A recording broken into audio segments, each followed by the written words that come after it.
Hey, it's a Monday, and man, is it a Monday and a half because there's no more John Cena. Everybody, he's gone. But we still got Robert Karplis, Deputy Creative Underscores, with us. This is Ruben Innuendo. Robert, happy Monday to you. How you feeling? Happy Monday. Apologies in advance for the fact that Dom sounds like he is trapped at the bottom of a well, like little Timmy. He is sadly not, despite the fact that it looks and sounds like he's at the bottom of the well. So I will try to do as much talking as possible to negate whatever the hell's going on that side. We'll say hi to some of the folks joining us here. Says, "What's up? I'm not so excited that there is no more in-ring Cena." Willie Thornbrew says, "Will Gunther now has nuclear heat. Interested to see where they go from here." Wrestling Old Head says, "Good day, RNIites. WWE fans were in living color for Cena's last match and gave the final two snaps up in a circle and said, hated it. Mission accomplished." Johnny Disco says, "Happy Monday, RNI. Welcome to pro wrestling in WWE." Cammy Star points out correctly, now starts the Cena-less era. Wanna Breeze says, "Hello, RNI. If we can take anything out of this John Cena retirement tour, it's we got some pretty good memes." Man, there's a lot to unpack here coming out of Saturday night's main event, and I will say the majority of the show, it had a goal in mind, which was we want to put the spotlight on the folks that we think are going to be important in the WWE for the months and years to come. From that perspective, hugely successful. Starting at the top with Obafemi. Obafemi was put into a very dangerous position. He was in there with the world champion, opening up a show in front of about 20,000 people, in front of a global audience. He didn't trip. He didn't stumble. He didn't defecate the bed. He looked and felt like a star. So from that perspective, great job for Obafemi. Dom, I believe that you would at least agree the way Obafemi looked. He looked like, yeah, this is a guy in the next 3 to 5 years could be one of the people they hand the ball to.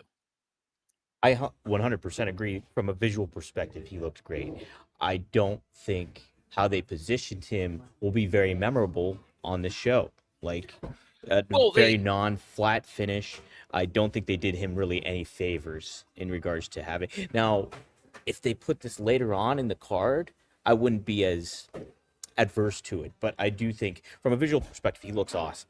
I But think he I he don't think looked he looked great. We knew, and we even said on here exactly what we thought this finish was going to be, which it was going to involve Drew McIntyre in some form or fashion. And if you go all the way back to Vince McMahon Sr., and they would do the WWF champion versus the NWA champion as some of these sort of spotlight matches over the years, it always had a non-finish. So the idea was never going to be Cody's going to beat Obafemi clean, Obafemi's going to beat Cody clean.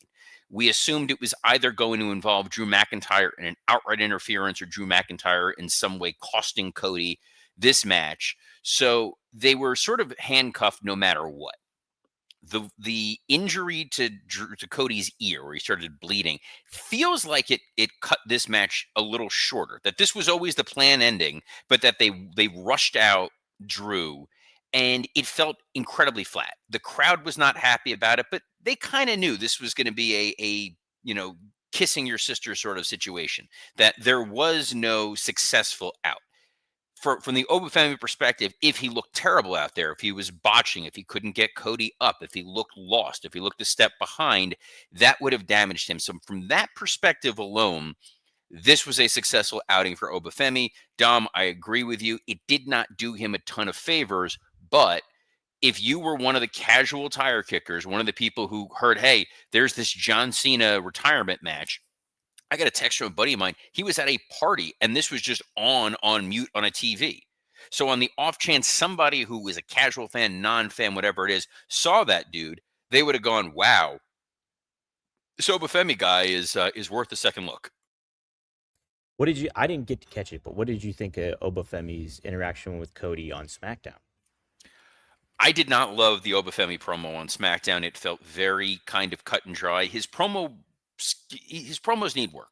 His promos are fairly generic. It's a lot of leaning on catchphrases that aren't necessarily over. His delivery technique is obviously going to be different based in large part on the accent. It was just kind of that was just kind of there for me. That to me struck me as, yeah, this guy needs to refine that version of his presentation.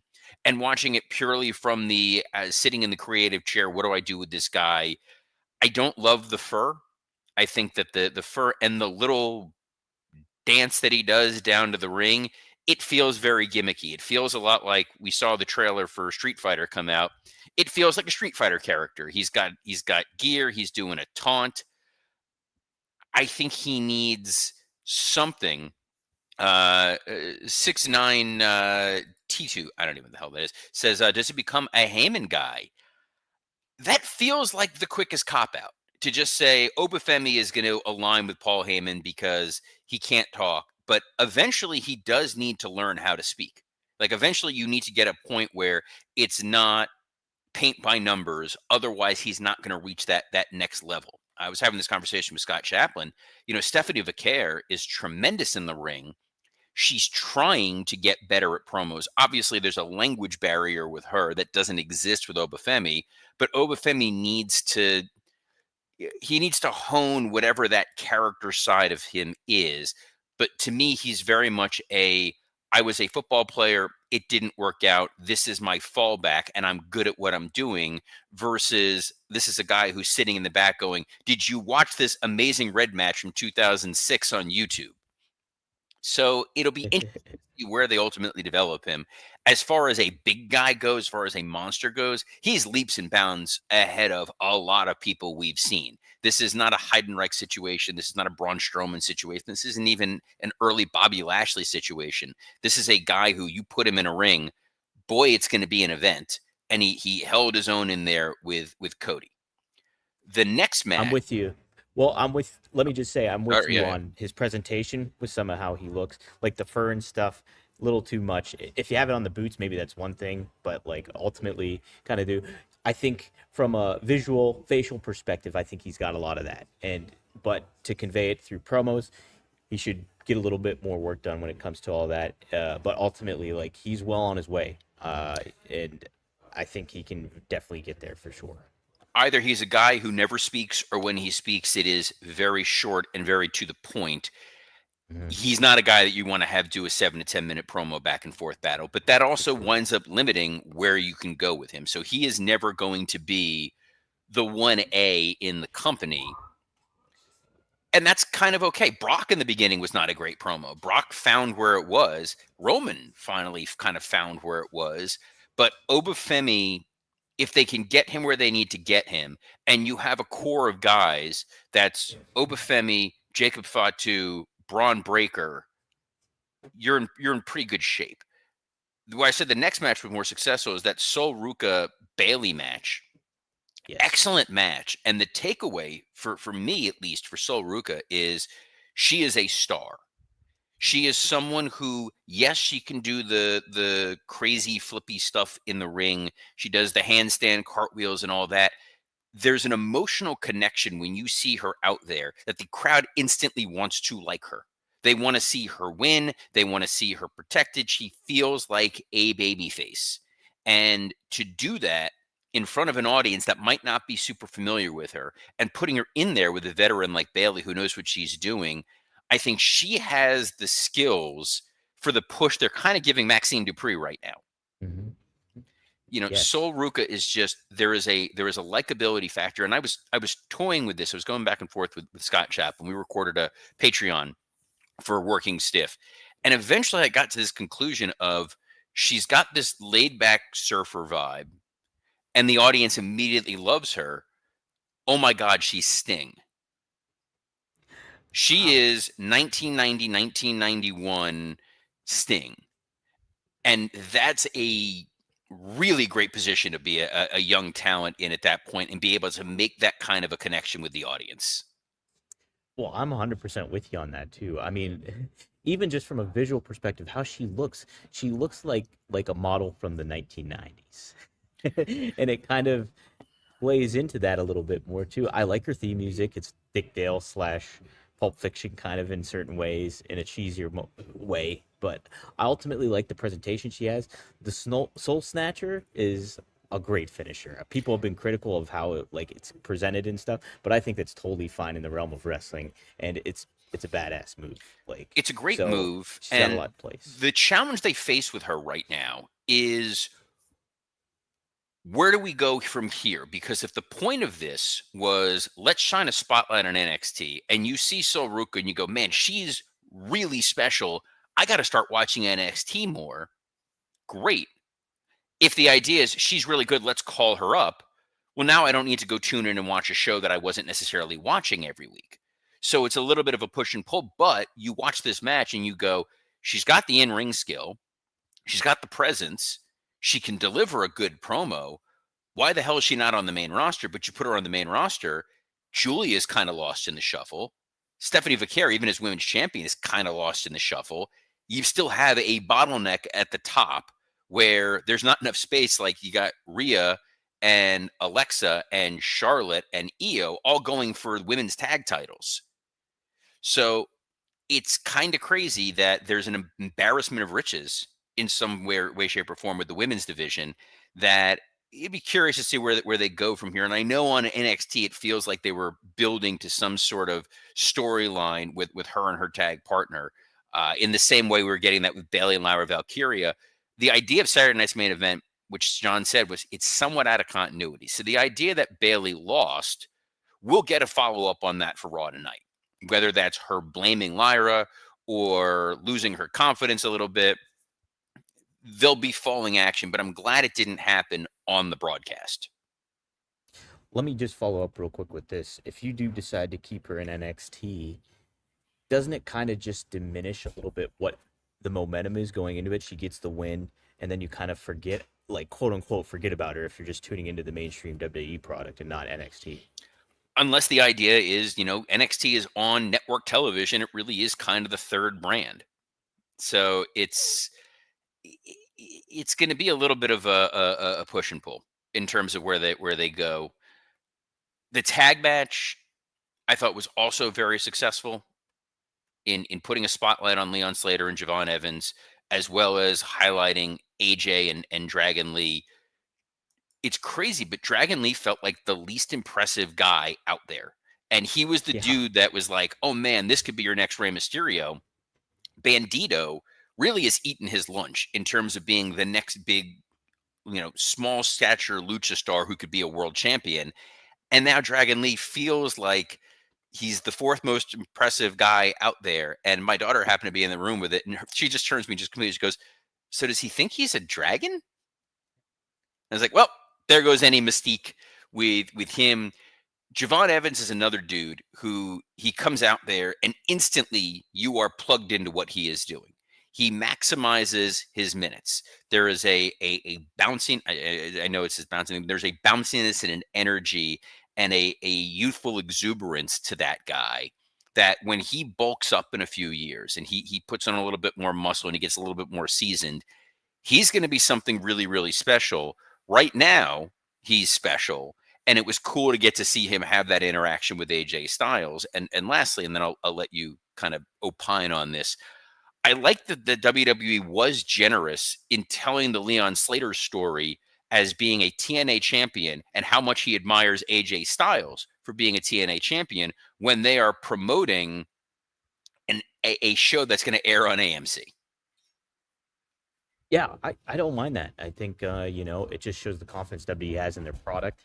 And at the same time, too, you're having that synergy with younger stars that are extremely talented and going through that. From this perspective of having AJ with these younger guys, I think adds to that effect too, elevates those guys, helps out AJ out too at the same time.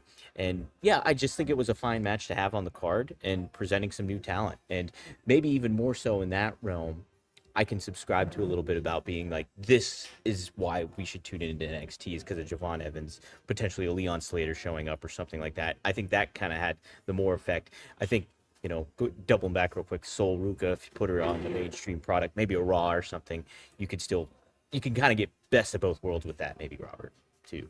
But Yeah, I think that Yes. there's a way. It'll be interesting to see kind of where they go from there. And then the big thing of interest is where they go after the main event.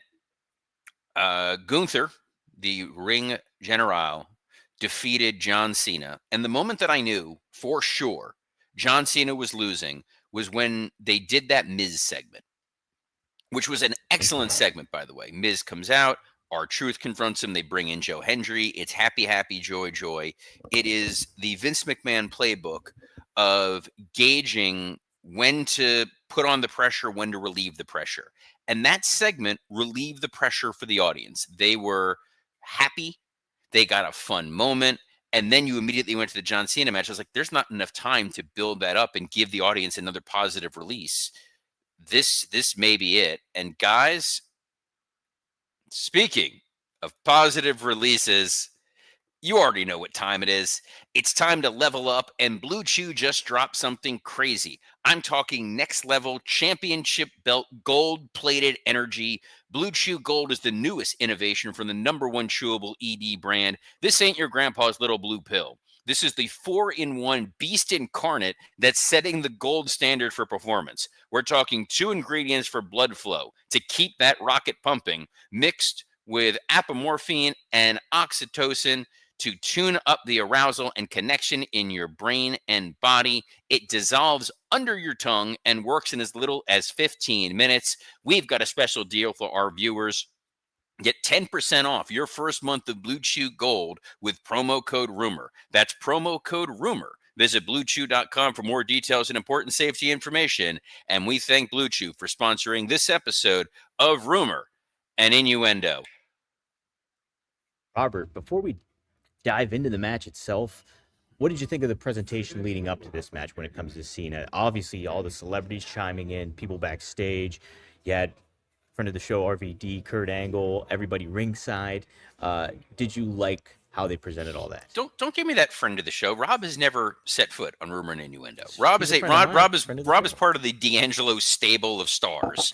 But he has never been much like Magnum TA. We have never seen Rob Van Dam here on Rumor and Innuendo.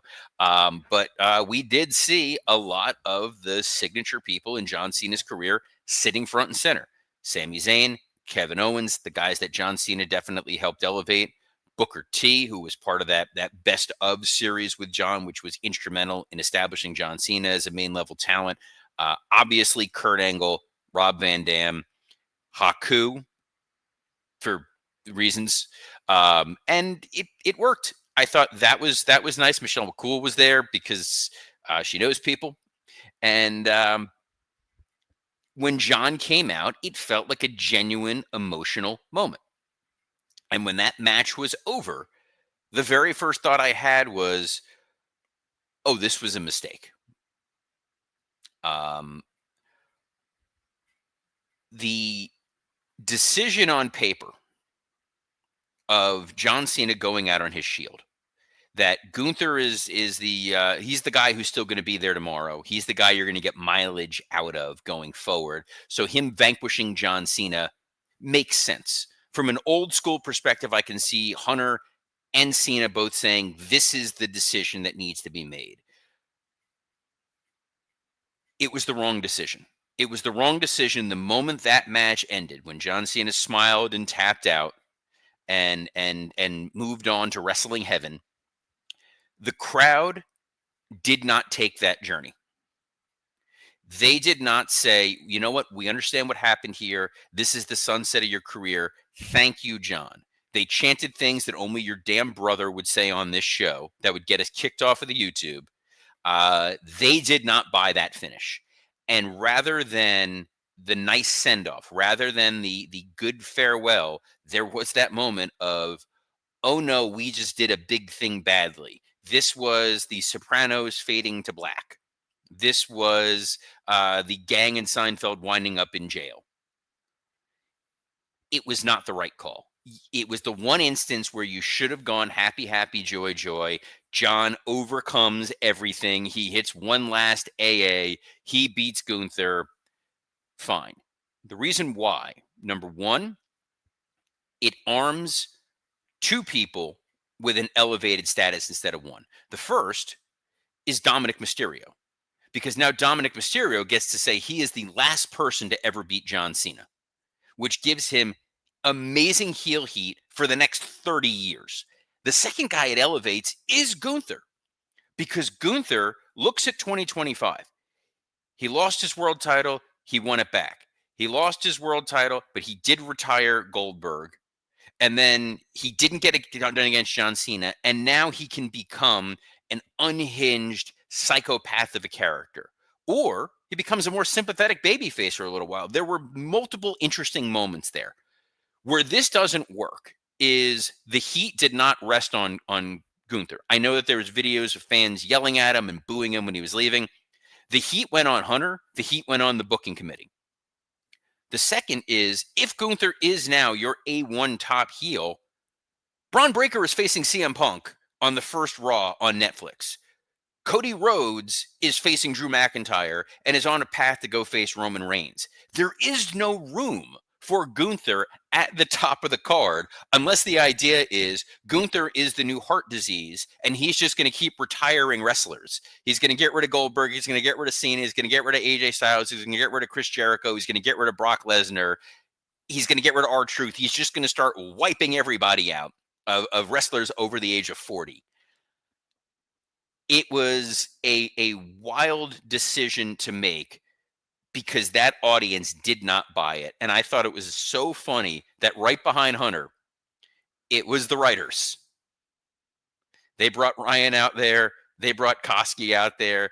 They sent out Adam Panucci, who's a hell of a producer, was part of all this. Bruce was out there. It was like, you guys sit and hear all this. And then the wrestlers surrounded, and you got a little bit of happiness. And then they played a video package, and I believe everybody's sphincters tightened up because they went, oh no, are they going to show him? Are they going to show him? Are they going to show him? And they did something that was so perversely funny, which was they started showing archival interview footage of guys who were still there. Like, here's Hunter, but there's Hunter with a ponytail and a beard from like 2016. So that when they did show, I'm going to say his name, and if lightning strikes me, so be it, Vincent Kennedy McMahon, in the archival footage, you were like, okay, it's like the Force Ghost at the end of Return of the Jedi. And John smiled appropriately, and it was a nice little video package. Weird. Very, very weird decision of what they did. And now the focus is on Raw, and where do we go from here? And I have a weird sneaking suspicion, weird on top of weird, Dom. Given the heat that Hunter had at the end of Saturday night's main event and during the post show when the crowd was still chanting "you effed up," and he turned to them and goes, hey, I thought you guys were going to be louder. Do we turn Hunter heel? Do we unleash the new McMahon? There is a very, very small part of me that envisions the following, and I'm going to lay this out, and you can poke holes in it all you want. Hunter goes out there, showered in booze. They are, Raw is live tonight from, didn't have it in the preview. Thanks, Dom. Best producer in all of pro wrestling podcasting I just cut and history. pasted them. I left the main event and I got Raw. John Cena, yes, John Cena, thank you for all that you did. Show a nice heartfelt video package, and then crowd still booing. It's not my fault John Cena could not get the job done anymore. It's not my fault that the sports entertainment era that John Cena had created is no more. And this is a company about pro wrestling. This is a company about being the best in the ring, and the best is the ring general. Bring out Gunther, anoint him as your new unstoppable juggernaut. See where it goes from there. Do Gunther and Punk at Royal Rumble. Yeah. It's. I mean, make money off of it. If it was Vince would have heard those boos. And, God damn, let's give the people what they want. Let's go with it. Let's do it. Robert, when it happened, I was with you. I was like, man, this is a mistake. Him, Cena losing. The crowd reception after the fact even reiterated that point. I think the case could be made, Gunther, but who's his dance partner? What I said on my post show that I did right after that How Saturday many night's main event. damn shows are you doing? I know I did my own, I and feel like Dom is in I the was middle of like, recording another show while he's recording this show. Like there's a second it, screen experience you could be watching right now of this side of Dom and his David Foster Wallace bandana talking about wrestling. oh, you're infinite jesting about that, Robert. I was going to say But infinite graps. That was literally what I was about to say. well, but I think the key component here, Robert, is you have a monster heel. If you're building towards Gunther, you have to do it in the right manner. You have to position him in the right way. Um, but who's the next big baby face? Who are you going? Who's going to fill that John Cena role? Cody Rhodes is the present. He's not going to be the future. CM Punk is still a top baby face, but he's not going to be there forever. I think that's the key component that you have to run away from. That won't ultimately make this an effective choice if you don't have that. Um, I think that's a key component to all this is you need a big new baby face that is akin to John Cena, akin to Cody Rhodes making his return, and somebody to really carry the company forward that's, younger than 40. Younger than 40. That's the that's the new barometer.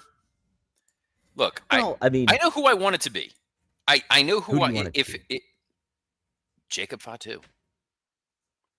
I Mm-hmm. think that you can because if you still have Cody, who's got the hand on the steering wheel and is guiding the corporate side of the WWE forward in the way that John Cena did for a long time and can sell the merchandise and do all that. I love it. There is a unique authenticity to what Jacob Fatu does that you're like, I want to watch him. I want to see what he does in the ring. He doesn't need to be polished, and that's okay. There's a frenetic energy to him that him being this unchecked wild man going up against a more disciplined Gunther, that's super fun. And it's like that's a superhero supervillain match that I kind of want to see in the next however many weeks or months going forward. I do think your point of there really isn't here's our next guy in line in the short term.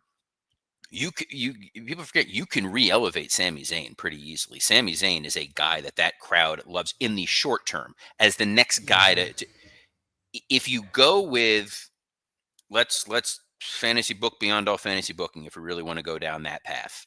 As much as I hate doing it, um, they want to throw a crazy world that we're living in. Punk loses because of the mystery man who's Austin Theory, and then you can do Punk and Theory doing their own thing. That means Braun Breaker is going to face the winner of the Rumble, which could be Brock Lesnar. Brock Lesnar he doesn't need a baby face heel. He's whoever he is. And hey, Paul, are you with me or are you with these young guys? Uh-oh. You got Brock Lesnar winning the world title. He loses it to Gunther in Minneapolis at SummerSlam. And then Gunther's your world champion again. He squashes Sami Zayn, where you think Sami's finally going to win the world title. And then, oh no, here comes Jacob Fatu. That's a year. That's a year of programming right there.